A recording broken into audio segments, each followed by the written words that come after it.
I had a sister who was about to have a baby, and having 4 children myself, I remember the first time feeling completely clueless. And so what I wanted to do for her is put a list together. So these are the things I wish I had known before giving birth.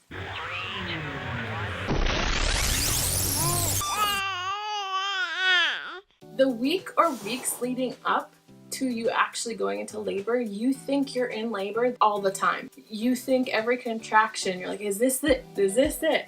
As someone who's gone through a natural childbirth, I will tell you that it's probably really hard to not know that you're in labor. The pains of childbirth are unmistakable. It's probably a little bit early, and it's probably not active labor. So if you think you might be in labor, you're probably not. Shortly after or before birth, your body kind of goes into this shock state. You start shaking uncontrollably, shivering, and chattering your teeth. Give in to the shivers. If you loosen your muscles and give in to the shiver, it will take less time to go away. So let your body do its thing.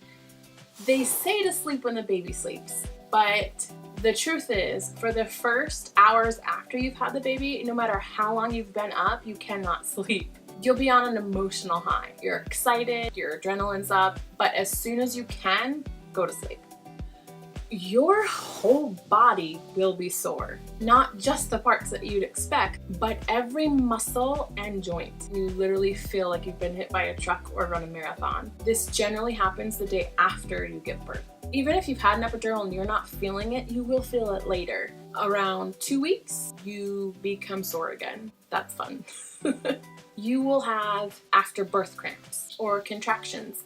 And if you're breastfeeding, when the baby nurses, this will trigger it. And with each birth that you have, they will get more and more intense. Your uterus is more and more effective. In fact, they actually come in and check to make sure that that's happening.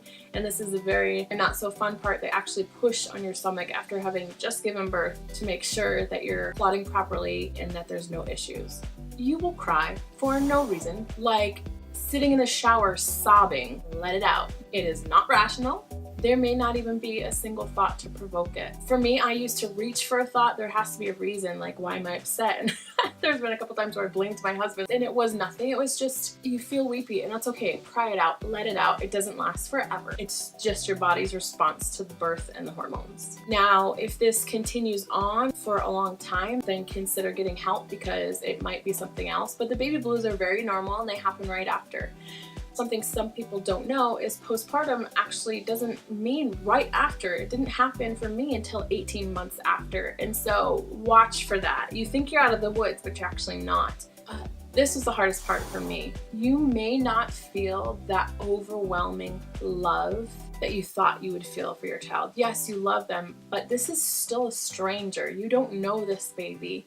And you think that you have this immediate like bond and connection that you hear of. Sometimes that doesn't happen, and that's okay. I will say that each child that I've had, it's gotten better and better because I have my other children to bring up in my memory to be like, oh, well, this is where we started. And I'm so excited for that with this baby because I know what's in store for the future. And so I get excited about it now. Breastfeeding doesn't always come naturally. In fact, it's a lot of work. But for me, taking the anxiety out of it, if we're being honest, as long as your baby is fine and their glucose level is fine, they generally don't eat for the first little bit. And that's okay, they're sleepy. They have a natural storage. They still want you to continue to try to nurse so that way your milk comes in faster. But if it doesn't happen, don't let that discourage you from keeping on trying because it can be very discouraging.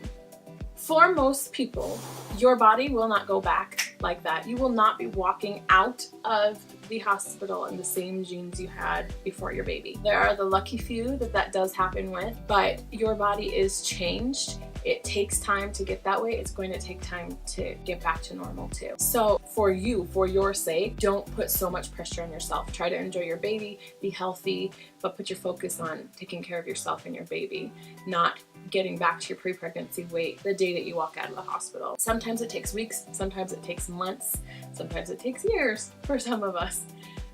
If I could give one piece of advice to a new mom, it is don't take everything that everybody says on the internet, social media, your parents, your mother-in-law, your sister. Don't let that affect how you feel about yourself as a mom. Do your best and figure it out your own way. I'm no doctor, I'm just a mom of 4, and these are the things that I've experienced, and I thought that I would share because I didn't know a lot of these, and I thought that there's probably a lot of first-time moms who don't know this, so I thought I'd share.